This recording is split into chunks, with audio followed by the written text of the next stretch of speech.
warahmatullahi wabarakatuh. Waalaikumsalam warahmatullahi wabarakatuh.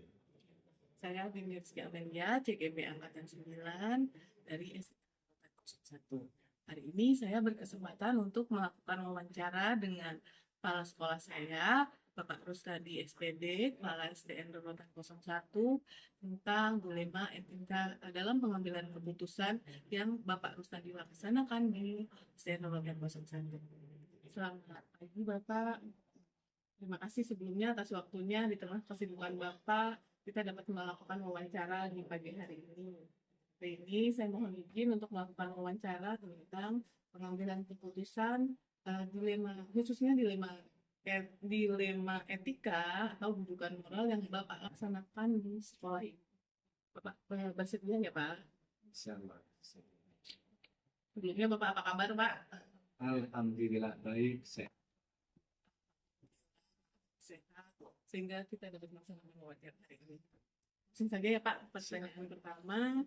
Selama ini bagaimana Bapak dapat mengidentifikasi kasus-kasus atau permasalahan-permasalahan yang ada di sekolah yang merupakan dilema etika, benar atau rujukan moral yang benar atau salah yang ada di sekolah kita?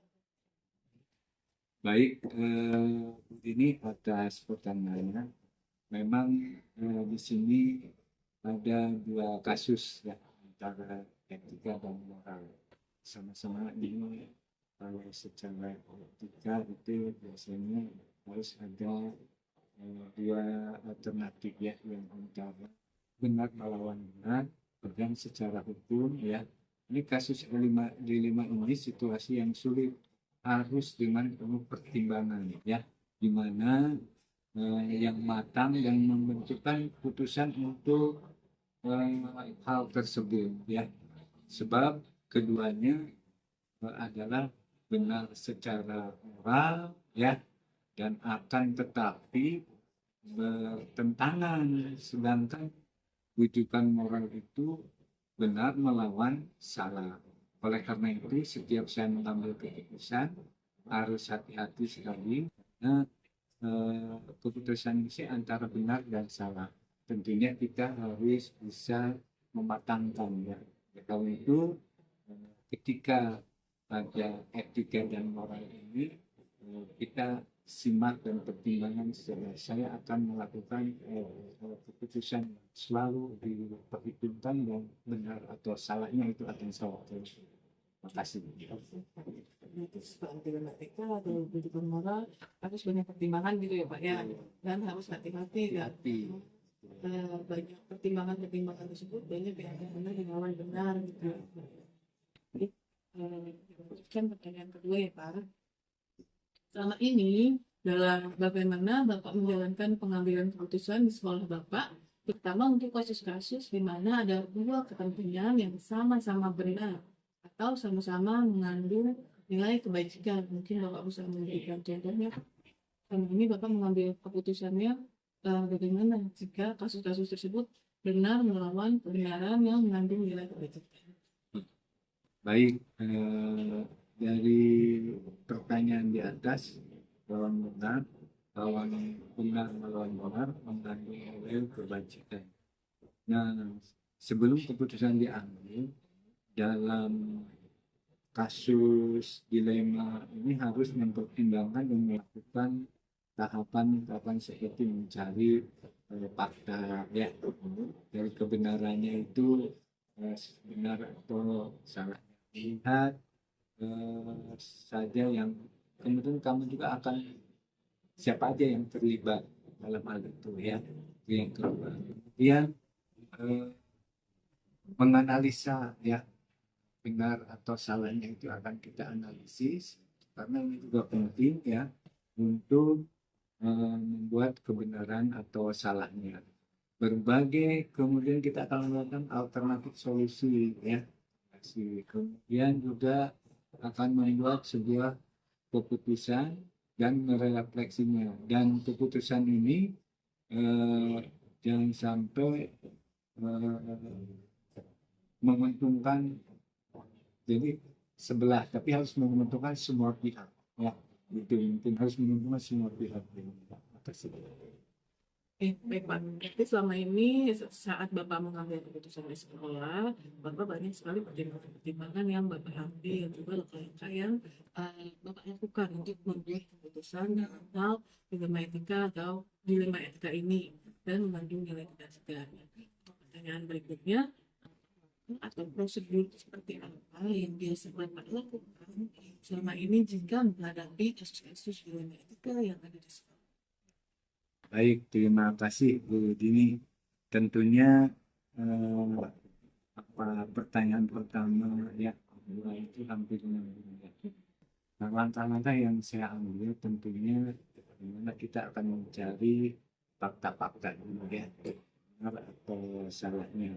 Kemudian mencari informasi ya, fakta-fakta tersebut ya. Kemudian akan langkahnya itu menganalisa juga kesalahannya karena informasi ini bisa simpang siur ya, nggak sesuai.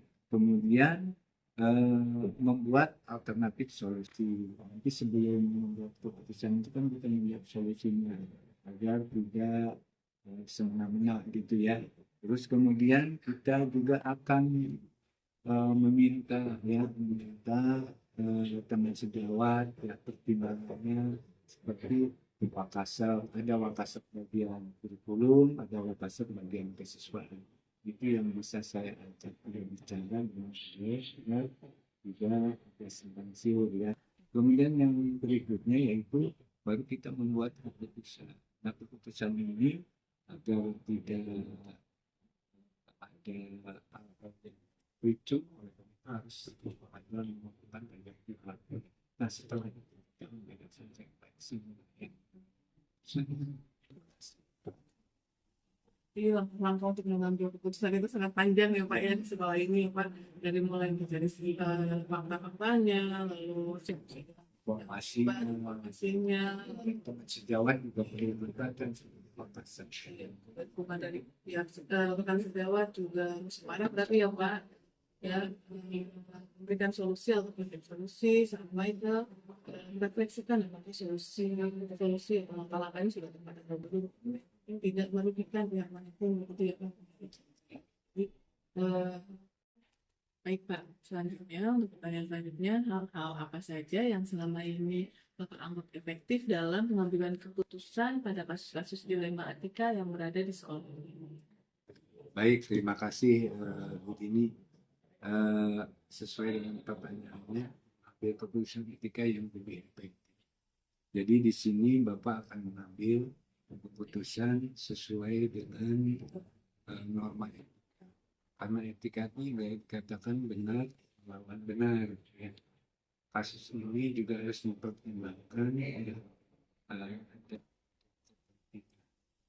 ya, seperti di sekolah guru yang bukan honor gitu ya. Terus beliau juga kan ada keluarganya, tiap bulan harus ada honorer ya. Karena apa? Sebagai kepala sekolah harus mengambil keputusan bahwa beliau sangat membutuhkan apapun honor itu dapatnya itu dari uang pinjaman koperasi, apa ada donatur guru, tapi itu untuk kemaslahatan dia ya. Karena dana yang turun juga mungkin enggak yang dibilang turunnya ya, tapi itu efektifnya. Tapi tetap mengedepankan kepentingan umum untuk kelancaran pembelajaran di sekolah. Itu aja, terima kasih. Bapak juga memperhatikan saran kemanusiaan mungkin ya, empati gitu ya Pak ya, rasa kemanusiaan adalah pengambilan keputusan dari baik. Baik Pak, untuk pertanyaan berikutnya, apa saja yang selama ini merupakan tantangan Bapak besar dalam mengambil keputusan pada kasus-kasus dilema etika? Baik, Bu Rini, terima kasih. Tantangan dalam pengambilan keputusan dilema etika tentunya masalah dalam kasus ini memiliki nilai kebenaran atau kepentingan yang sama ya, akan tetapi harus ada yang diprioritaskan ya. Oleh sebab itu dampaknya terhadap orang banyak dan harus mampu menghilangkan rasa keberpihakan pada seorang, ya. Salah satunya karena kedua-keduanya benar, jadi kita harus jangan berpihak kepada salah satu supaya nyaman, kedua-duanya juga harus bisa nyaman. Jadi jangan berpihakan ya pada salah seorang. Salah satunya ada prioritas-prioritas tertentu yang harus kita kedepankan ya. Itu mungkin sih. Bapak tidak mengatakan keberpihakan Ya, kepada ya. satu ya, dan mengutamakan maslahatan umum gitu ya. Enam, apakah Bapak mempunyai sebuah katakanlah atau jadwal tertentu dalam sebuah penyelesaian kasus dilema etika? Apakah Bapak langsung menyelesaikan permasalahan tersebut di tempat, atau Bapak memiliki sebuah jadwal untuk menyelesaikannya, bentuk atau prosedur seperti apa yang Bapak jalankan untuk menyelesaikan permasalahan dilema etika yang ada di sekolah itu? Baik, terima kasih. Ini permasalahan tentang hal ini memang ketika ada permasalahannya ringan apa berat gitu ya. Kalau memang ringan sebagai kepala sekolah bisa menyelesaikan di kantor kepala sekolah melalui beliau, selesaikan cepat. Tatkala kalau orang tersebut berat, itu ada prosedur yang harus dilalui dengan peraturan ya, peraturan kepegawaian. Karena itu kalau berat mungkin ada teguran lisan, teguran tertulis, kemudian kalau masih ada ini nanti kepada pihak-pihak yang berwajib atau stakeholder lebih atasannya lagi ya, karena ini menyangkut pegawai negeri atau PNS di sekolah kalau ada permasalahan yang itu mungkin. Berarti tergantung dari permasalahan yang masalah ringan, berarti Bapak langsung selesaikan saat itu juga. Tapi kalau permasalahan yang lebih berat, Bapak melakukan prosedur pemanggilan ya Pak tadi, teguran lisan, teguran disiplin. Jika memang tidak bisa diselesaikan, Bapak akan melibatkan pihak-pihak terkait ya Pak, atau stakeholder di atas Bapak. Ya. Untuk pertanyaan berikutnya, adakah seseorang atau faktor-faktor apa yang selama ini mempermudah atau membantu Bapak dalam pengambilan keputusan dalam kasus-kasus dilema etika yang terjadi di sekolah? Baik, faktor-faktor atau hal-hal yang mendukung dalam pengambilan keputusan dilema etika tentunya ada sikap peduli ya, sikap peduli. Kemudian yang kedua ada sikap terbuka. Kemudian dan melibatkan teman sejawat ya, warga sekolah, terutama di sekolah itu ada guru senior, ada wakasek ya, ada wakasek bagian kurikulum, ada wakasek bagian kesiswaan, kemudian ada guru senior yang melindungi agar dalam pengambilan keputusan tidak keliru ya. Karena itu di pengambilan keputusan itu aman ya. Jadi faktor-faktornya kepedulian dan keterbukaan ya Pak, serta melibatkan warga-warga sekolah agar kasus-kasusnya teratasi gitu ya Pak. Baik Pak, dari semua hal yang telah Bapak sampaikan tadi, pelajaran apa saja yang dapat Bapak petik dari pengalaman Bapak dalam mengambil keputusan dan lain-lain? Baik, terima kasih Bu Rini.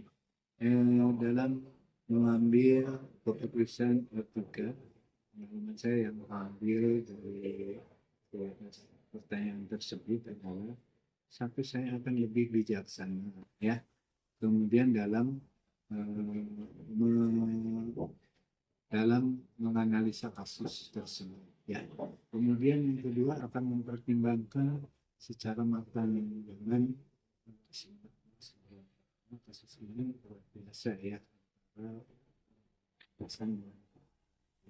Kemudian yang ketiga memahami tidak ada yang kalah dan menang ya. Jadi kita harus sinkron ya. Kemudian kedua belah pihak harus siap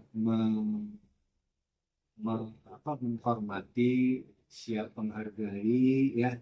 Kemudian siap melaksanakan keputusan yang ditentukan. Karena itu harapan dengan kasus seperti ini saya lebih bijaksana. Jadi belajar apa dan guru bijaksana yang dalam menanggapi kasus-kasus dilema etika.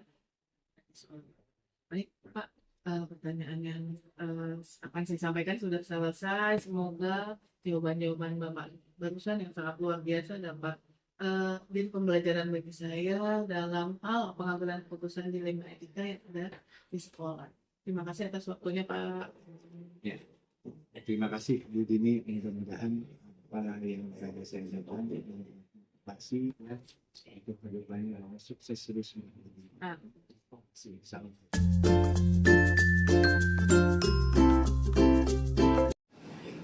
Assalamualaikum warahmatullahi wabarakatuh, Ibu Asma. Kenalkan, saya Dini Rizky Amelia, CGP Angkatan 9 dari SDN Rorotan 01. Sebelumnya, saya berterima kasih pada Ibu Asma karena Ibu telah memberikan waktu Ibu di tengah kesibukan Ibu untuk bisa saya wawancarai mengenai pengambilan keputusan dilema etika.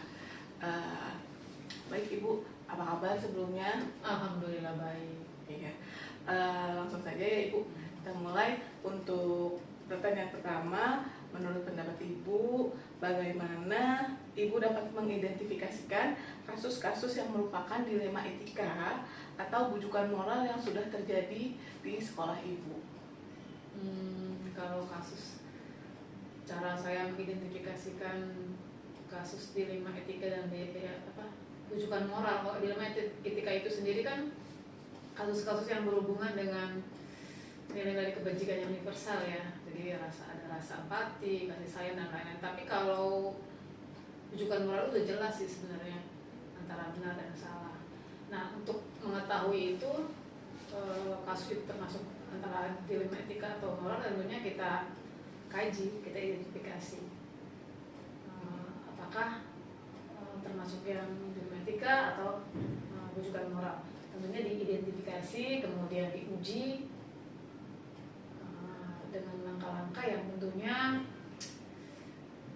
siapa saja yang terlibat dan lain-lain. Karena memang harus ada dibedakan dua kasus tersebut karena pemecahan masalahnya agak beda di antara dua kasus tersebut.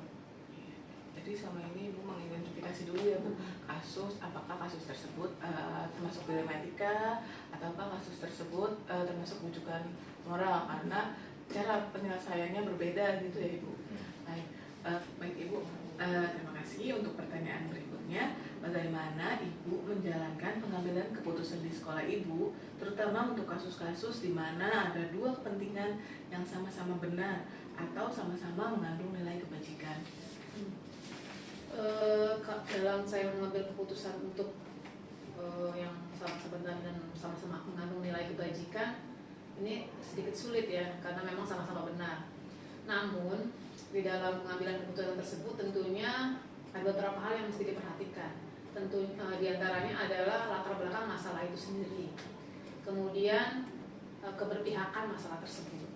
Kalau kejadian itu di sekolah, maka pemecahan masalah dari walaupun itu sama-sama benar, tapi kita tetap prioritasnya adalah berpihak kepada murid. Jadi keputusan yang kita ambil harus berpihak pada murid, kemudian berpihak pada kebenaran yang sejati. Artinya walaupun sama-sama benar, tetap harus kita diuji, kemudian kita bandingkan sehingga keputusan tersebut tidak berakibat fatal dan memperkecil resiko.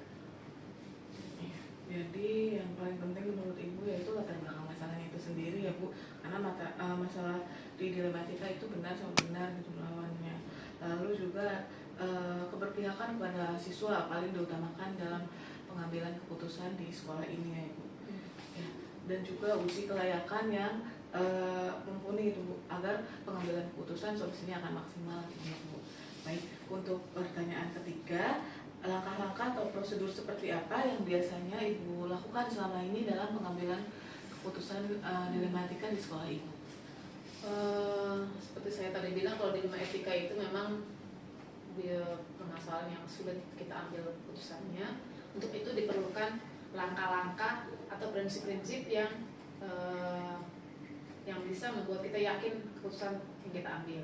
Di antaranya itu melihat nilai-nilai dari masalah tersebut. Apakah nilai tersebut nilai benar salah atau benar-benar gitu ya. Kemudian yang kedua, melihat siapa saja yang terlibat dari masalah tersebut. Kemudian kita kumpulkan data-data atau fakta-fakta yang ada sehingga akan mempermudah kita untuk mengambil keputusan. Itu yang paling penting. Sehingga setelah itu kita juga harus uji keputusan yang kita ambil ini berdampaknya di masa kini atau di masa yang akan datang akan masih mengganggu atau tidak. Selain itu juga kita harus lihat bahwa keputusan yang diambil itu harus berisiko seminimal mungkin, terutama yang berdampak kepada peserta didik atau warga sekolah yang lain. Jadi intinya sih kita harus benar-benar memilih atau menentukan keputusan tersebut dari berbagai aspek. Tentunya memperhatikan nilai-nilai universal yang biasa kita ambil, dan juga intuisi dan kebiasaan atau pengalaman dalam mengambil keputusan juga penting, karena pengalaman kita mengambil keputusan juga akan mempengaruhi atau memperkuat moral kita dalam mengambil keputusan benar dengan benar tersebut. Karena namanya benar dengan benar kan agak sulit ya, karena semakin banyak kita memilih pengalaman dalam mengambil keputusan, biasanya intuisinya lebih tajam. Berarti panjang sekali ya Bu dalam mengambil langkah-langkah Ibu dalam mengambil keputusan yang ada di sekolah, karena begitu banyak atau keberagaman permasalahannya juga kan beragam ya Bu. Iya. Dengan pengalaman Ibu yang sudah cukup lama menjadi kepala sekolah dan pastinya panjang, dan yang paling penting tadi yang saya catat yaitu Ibu pengambilan keputusan yang Ibu ambil harus berpihak pada murid dan juga melihat nilai-nilai dari masalah tersebut, nilai-nilai kebajikan universal yang harus dijunjung tinggi gitu ya Bu. Juga fakta-fakta apa saja yang ada dari permasalahan yang sedang berlangsung gitu, sedang terjadi. Juga menguji permasalahan tersebut agar memungkinkan solusi dari permasalahannya memiliki nilai risiko yang seminimal mungkin. Juga tadi intuisi ya Bu, semakin lama kita sering menemukan masalah, semakin intuisinya tajam gitu ya Bu. Terus banyak belajar saya berarti karena intuisi saya tidak setajam itu. Baik, berlanjut ya Bu ke pertanyaan berikutnya. Hal apa saja yang selama ini Ibu anggap efektif dalam pengambilan keputusan pada kasus-kasus dilema etika? Kalau efektif itu kan cenderung ke tepat, cepat, dan tepat ya. Jadi tentunya kalau dalam pengambilan keputusan dilema etika ini supaya efektif, tentunya yang kita pikirkan adalah hal-hal yang berkenaan dengan hukum, kemudian peraturan, kemudian juga hukum, peraturan, kemudian juga intuisi kita dalam mengambil keputusan. Nah, kalau menurut saya yang lebih efektif dalam kasus-kasus yang berada di sekolah, terutama yang berkenaan dengan warga sekolah, apalagi berhubungan dengan tenaga pendidik dan kependidikan, itu saya menganggapnya lebih efektif jika kita memakai berbasis peraturan, karena biar bagaimanapun akan sulit disangkal oleh yang berlawanan atau yang berakibat dari orang yang memiliki akibat dari kasus tersebut akan sulit menolak jika sudah menyangkut dengan aturan perundang-undangan lah. Misalkan kalau pegawai berarti perundang-undang tentang pegawai, kalau murid berarti berhubungan dengan tata tertib sekolah yang boleh dilanggar dan tidak boleh dilanggar oleh siswa gitu. Jadi lebih efektif dan cepat dan lebih objektif tanpa berpihak, karena kita tidak menghubungkan perasaan, kemudian rasa kasih sayang kita, pilih kasih dan lain-lain. Itu pasti saya akan menganggap bahwa lebih efektif jika kita berhubungan dengan peraturan atau hukum. tentunya yang berkaitan dengan kasus yang kita hadapi. Jadi yang paling efektif yaitu berbasis peraturan. Pertama, peraturan jika kasusnya dengan guru ya peraturan kepegawaian nanti ya Bu. Jika kasusnya dengan siswa ya berarti peraturan yang ada atau tata tertib yang ada di sekolah. Seperti itu. Baik, untuk pertanyaan berikutnya Bu, hal apa saja yang selama ini merupakan tantangan Ibu dalam pengambilan keputusan pada kasus-kasus dilema etika yang terjadi di sekolah Ibu? Tantangan terbesar kira-kira apa ini? Aduh ya, namanya kita menghadapi masalah kemudian harus mengambil keputusan pasti ada tantangannya. Terutama kalau tantangannya yang berhubungan dengan dilema etika ini kan benar melawan benar ya. Jadi kadang-kadang memang butuh pemikiran ekstra. Artinya gini, tantangan saya pertama dalam hal bagaimana kita memanage perasaan kita, memanage moral kita untuk siap mengambil keputusan tersebut. Karena itu kesiapan moral dalam mengambil keputusan itu penting. Karena kita yakin bahwa keputusan yang kita ambil akan ada resikonya. Dan keputusan yang kita ambil tidak semua orang bisa bahagia dengan keputusan kita. We cannot make everybody happy gitu ibaratnya ya. Jadi pasti ada hal-hal yang harus dikorbankan ketika kita mengambil keputusan. Kemudian selain kesiapan moral mengambil keputusan, tantangannya adalah jika keputusan yang diambil itu berhubungan dengan kelompok, itu agak lebih rumit karena kita memperhatikan efeknya atau efek jangka panjangnya. Kalau ketika keputusan kita salah dan bisa melukai orang lain, itu bukan saja dia yang terluka, tapi kita juga mengambil keputusan ikut merasa bersalah. Karena benar atau benar belum tentu tidak membuat orang sakit hati gitu dengan keputusan yang kita ambil. Contohnya benar ya Bu? Iya. Tapi kita tidak bisa berat sebelah gitu ya Bu ya. Iya, baik. Kalau tadi dari jawaban Ibu berarti yang pertama memanage perasaan dan moral kita ya Bu. Kita harus bisa menyeimbangkan lah perasaan kita dan moral serta permasalahan yang terjadi, juga keputusan yang diambil untuk kelompok tidak bisa berat sebelah dari itu. Boleh dijelasin nggak apa namanya contoh kasusnya gitu Bu? Yang terjadi di sekolah ini yang apa yang biasa terjadi, yang tantangan ya, yang jadi tantangan terbesar. Saya pernah menghadapi kasus guru yang sakit dan tidak bisa beraktivitas mengajar secara maksimal, bahkan mendekati tidak bisa. Secara moral kita memposisikan diri kita kalau kita yang sakit seperti apa. Tetapi kalau kita lihat peserta didik, dia kan membutuhkan guru yang sehat, guru yang bisa memberikan yang optimal dalam memberikan pelajaran.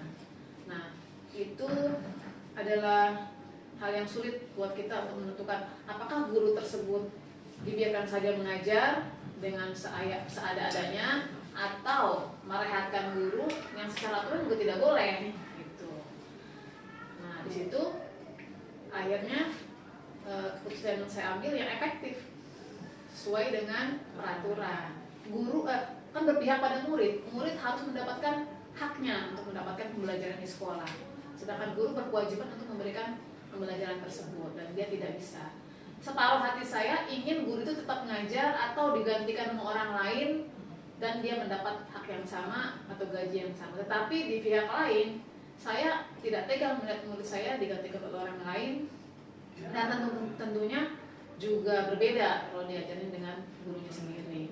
Akhirnya keputusan yang saya ambil ya itu tadi lagi kembali ke aturan yang mesti diambil. Berarti peraturan kalau guru sakit maka dia harus off dulu atau cuti, berobat dengan maksimal.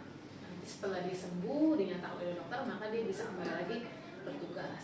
Guru itu sehat, murid juga jadi senang.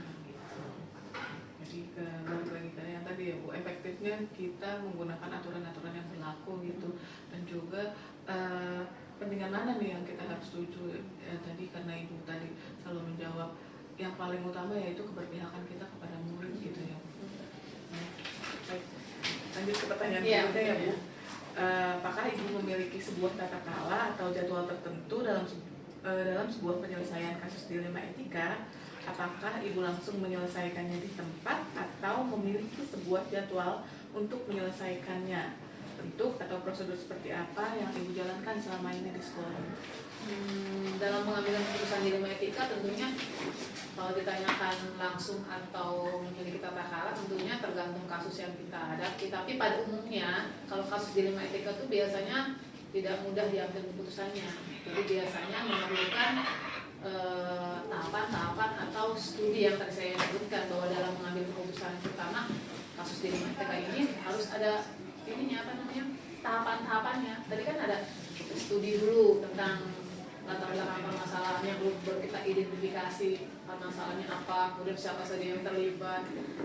Jadi dengan kata lain kita tidak bisa mengambil keputusan dilema etika secara cepat.